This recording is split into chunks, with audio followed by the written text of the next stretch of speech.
लुधियाना पहुंचने के दूसरे ही रोज एक पैगाम मेरा मुंतज़िर था और अब मैं एक मिशन पर बटाला जा रहा था।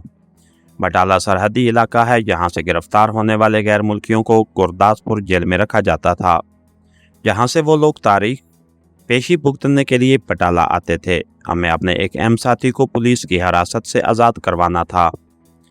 दुश्मन मुल्क की भरी भरी कचहरी में से अपने किसी साथी को अगवा करके ले जाना कोई मामूली बात नहीं थी। ये जिंदगी और मौत का खेल था, जिसमें मौत की जीत के अमकानात ज़्यादा ही रोशन दिखाई देते थे। इस सिलसिले में अपने मकामी दोस्तों की मदद हासिल करना ज़रूरी था। मैंने प्रकाश को यही बहाना किया था कि माल का आर्डर वसूल करने यूपी की तरफ जा रहा हूँ। ये इंतहाई माकूल बहाना था, जिसकी आड़ में मुझे अपनी सरगर्मियाँ जारी रखना थीं। मैं अपने तय करदा प्लान के मुताबिक बटाला आ गया। यहाँ मुझे अपने एक दोस्त से, जो मेरे मुल्क की इंटेलिजेंस का ख़ास आदमी था, मुलाकात करना थी। किसी भी जासूस के लिए दूसरे साथी जासूस से मुलाकात बड़ा जान जोखों का काम है, क्योंकि वो शख्स हाल ही में सरहद पार करके आया होता है और इस बात का अमकान हर वक्त मौजूद रहता है कि वो कहीं दुश्मन इंटेलिजेंस के हत्थे न चढ़ गया हो।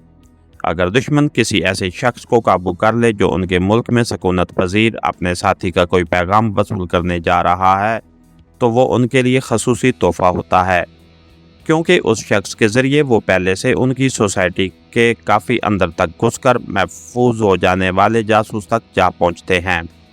अव्वल तो इंटेलिजेंस का तफ्तीश का तरीका ही इतना अज़ियतनाक होता है कि किसी न किसी मरहले पर गिरफ्तार शुदा शख्स उनके आगे हथियार डाल देता है और अपने साथी का पता बता देता है। उसके अलावा सबसे बड़ा ख़तरा डबल एजेंटों का भी है, जो दुनिया की करीबन हर इंटेलिजेंस में पाए जाते हैं और थोड़े से इनाम के लालच में अपने साथी को गिरफ्तार करवा देते हैं। मैं बजाय उस जगह जाने के जहां मुझे अपने साथी से मिलना था, बटाला के लारी अड्डे पर चला आया। हम दोनों एक दूसरे के लिए अजनबी थे। सिर्फ उस ख़ास निशानियों से मैंने उसे पहचान कर उससे पैगाम वसूल करना और मिलकर मंसूबाबंदी करनी थी। करीबन 1 घंटे के जानलेवा इंतज़ार के बाद मुझे बिलआखिर वो एक सरहदी इलाके की तरफ से आने वाली बस में से उतरता नज़र आया। काफ़ी मोहतात आदमी था, खासा चौकन्ना नज़र आ रहा था। बस से उतरकर उसने बजाय इधर उधर अजनबियों की तरह देखने के चुपचाप अपनी राह ली। बस के इर्द गिर्द फ़ौरन 2-3 सिक्योरिटी वाले इकट्ठे हो गए थे, लेकिन क्या मजाल जो उस पर किसी को ज़रा बराबर भी शक गुजरा हो। नौवारद, दरमियानी उम्र और मजबूत जिस्म का मालिक एक पौने से कद का आदमी था। मैंने बस से उतरते ही उसका ताक़ुब शुरू कर दिया, लेकिन लाख चालाक, होशियार और मेरे ही मुल्क का तरबियत याफ्ता होने के बावजूद उसे इस बात का अंदाज़ा नहीं हो सकता था। करीबन 10-15 मिनट तक मैं उसी चक्कर में रहा कि मुबादा कोई उस पर नज़र रखे हुए तो नहीं, या फिर इंडियन इंटेलिजेंस वाले उसे मेरे लिए बतौर चारा इस्तेमाल तो नहीं कर रहे। अभी हमारी मुलाकात के वक्त में 10-15 मिनट बाकी थे। नौवारद लारी अड्डे पर बने एक चाय के स्टॉल में जा घुसा। उसकी वापसी ऐन वक्त पर हुई। जैसे ही वो स्टॉल से बाहर निकला, मैं तयशुदा मंसूबे के मुताबिक उससे टकरा गया। क्षमा करना महाराज जी, बटाला आकर अकल ठिकाने नहीं रहती दिल्ली वालों की, मैंने माजरत करते हुए अपना मखसूस कोड फिक्रा कहा। दिल्ली की क्या बात है जनाब? अच्छा, आप क्या दिल्ली से आए हैं? उसने भी मेरे साथ चलते चलते कहा। सिगरेट होगा आपके पास? मैंने कहा। माचिस नहीं है, वो बोला। आइए और चाय पी लें, मैंने कहा। हम दोनों ने मखसूस अल्फाज में इन फ़िक्रों में इस्तेमाल करके एक दूसरे को अपनी शनाख्त करवा दी थी। मैंने भी उसकी तरह देहाती कपड़े पहन रखे थे और एक कपड़े का थैला हाथ में पकड़ा हुआ था। दोनों एक दूसरे का हाल अहवाल दरियाफ्त करते लारी अड्डे के बाहर कचहरी के नज़दीक एक होटल में बने छोटे से कैबिन में जा बैठे। नौवारद ने, जिसको जसूनत नाम अलाट हुआ था, तमाम तफसीलात से मुझे एक मरतबा फिर आगाह किया। हमने ये काम अपने भारतीय दोस्तों की मदद से अंजाम देना था, लेकिन वो भी इस तरह कि उन्हें इस बात की कानो कान खबर ना हो कि जिसे हम पुलिस से छीनने जा रहे हैं वो शख्स कौन है। उनके नज़दीक तो वो ख़ास शख्स हमारे मुल्क का एक माना हुआ स्मगलर था, जिसके भारतीय पुलिस के कब्ज़े में रहने से तमाम कारोबार का बेड़ा गर्क होने का ख़तरा था, और हमारे भारतीय दोस्तों को मज़ीद माल उसी सूरत में मिल सकता था जब हमारा ये अहम साथी रिहा होकर पाकिस्तान पहुँचेगा। तमाम तफसीलात अच्छी तरह तय करने के बाद हम दोनों उठे और एक दूसरी लारी के जरिए उन स्मगलर भारतीय दोस्तों के डेरे की तरफ चल दिए। हम लोग वहां रात गए पहुंचे थे। हमारे भारतीय दोस्त चरण सिंह ने बड़ी फराख दिली से मेरा इस्तकबाल किया। मेरे साथी को वो पाकिस्तान के एक तगड़े स्मगलर की हैसियत से अच्छी तरह जानते थे और उन्हें यह भी इल्म था कि उसी तगड़े स्मगलर की वजह से वो आज लाखपति बने हुए थे, वरना वो तो मामूली से जमींदार थे। यसूनत ने मेरा तारुफ सूबा सरहद के बहुत बड़े आड़ती के बेटे की हैसियत से करवाया। चरण सिंह की खुशी का ठिकाना नहीं था। केड़ी दे घर नारायण आ गए महाराज, उसने मुझसे गर्मजोशी से बगलगीर होते हुए कहा। चरण सिंह के साथी 3-4 मुर्ग ले आए जिन्हें मेरे पाकिस्तानी साथी यसूनत ने हलाल किया और चरण सिंह ने उन्हें पकवाने के लिए घर भेज दिया। हम लोग तो झटका नहीं खाते थे, लेकिन वो हलाल ज़रूर खा लेते थे। हमारी इतलात के मुताबिक मतलूबा साथी जिसे पुलिस की हिरासत से आज़ाद करवाना था, वो अगले रोज़ तारीख पेशी पर गुरदासपुर जेल से बटाला आ रहा था। गुरदासपुर से बटाला आने वाले मुलजमान को प्राइवेट बसों पर लाया जाता था। चरण सिंह ने मंसूबे के मुताबिक 2 आदमी फौरन रवाना कर दिए। उन्हें तमाम बातें तफसील से समझाकर उनके हिस्से के काम से आगाह कर दिया गया था। ये दोनों चरण सिंह के इंतहाई खास आदमी थे। हम दोनों को भी चरण सिंह ने रात गए एक प्राइवेट कार के जरिए उस मखसूस इलाके में पहुंचा दिया था जहां से हमने अपनी कार्रवाई का आगाज करना था।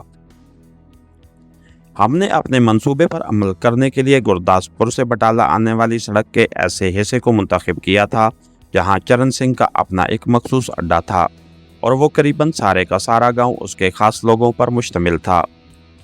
ये गांव अमूमन स्मगलरों के गांव के नाम से मशहूर था और यहाँ के मकीन स्मगलिंग के अलावा भी बहुत से गलत काम करते रहते थे। हमारी इतलात के मुताबिक हमारे आदमी को किसी भी प्राइवेट लारी में वहाँ से 9 और 10 बजे के दरमियान गुजरना था। लारी में उसके हमरा गार्ड के 2 सिपाही और एक हवलदार मौजूद थे जिनके पास सिर्फ एक 303 की राइफल थी। करीबन 8 बजे उस जगह की चरण सिंह ने अपने 5-6 साथियों के हमरा नाकाबंदी कर ली। अब हम लोग शिद्दत से उस खास लारी के मुंतज़िर थे जिसमें मुलजमान हमारे भारतीय दोस्त के हमरा आ रहे थे। हमारा वो साथी जिसे अगवा होना था उसे जेल में इतला मिल चुकी थी और वो भी अपनी बसात के मुताबिक तैयारी के साथ आ रहा था। करीबन 9:30 बजे एक तेज रफ्तार मोटरसाइकिल सवार ने इतला दी कि हमारे साथी पहुंचने वाले हैं। अभी बमुश्किल 5-6 मिनट ही गुजरे थे कि अचानक एक बस वहां पहुंचकर रुक गई। बस में मौजूद चरण सिंह के दोनों साथियों ने मंसूबे के मुताबिक काम शुरू कर दिया। एक ने ड्राइवर की कनपट्टी पर पिस्तौल रखकर उसे बस रोकने का हुक्म दिया, जबकि दूसरे ने बड़ी फुर्ती के साथ पुलिस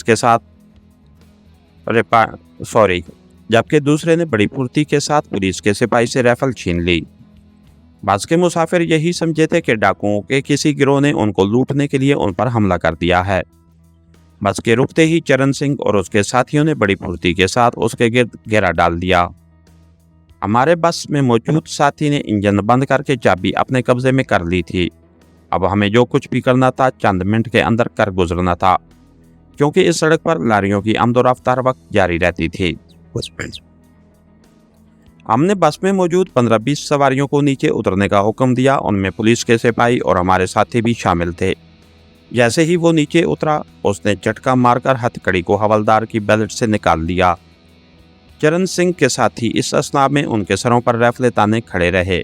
हमारे साथी के दोनों पाँव में बेड़ी थी। यसूनत करीब ही खड़ी जीप की पिछली सीट पर बेचैनी से हमारा मुंतजिर था। अब हम लोग 2 ग्रुपों में बट गए। मैं, जसवंत, अगवा कुनिंदा और चरण सिंह जीप में सवार हो गए, जबकि बाकी साथी पहले से तैयार शुदा घोड़ियों पर बैठ गए। उन्होंने बस के टायरों पर फायरिंग करके उन्हें नाकारा बना दिया। हमारी जीप पहले से प्लान शुदा रास्ते पर भागने लगी। जब तक हम नज़रों से ओझल नहीं हो गए, घुड़सवार वहां मौजूद रहे। जब हम खासे महफूज हो गए तो उन्होंने भी अपनी घोड़ियों को लगाम दी। पिछली सीट पर जसवंत अपने काम में मसरूफ था।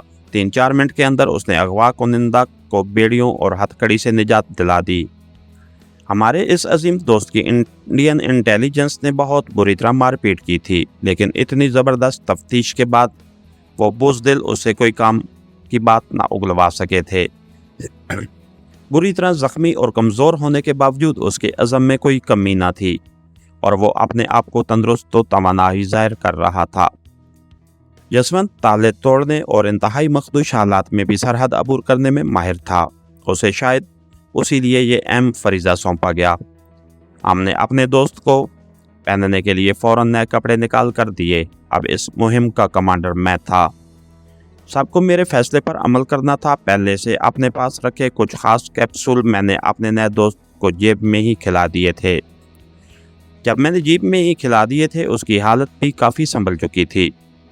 एक मखसूस मकाम पर हम लोग जीप से उतर गए। चरण सिंह ने यारी निभा दी थी, बाकी काम अब हमारा था। लो भाई सजनों रब रखा।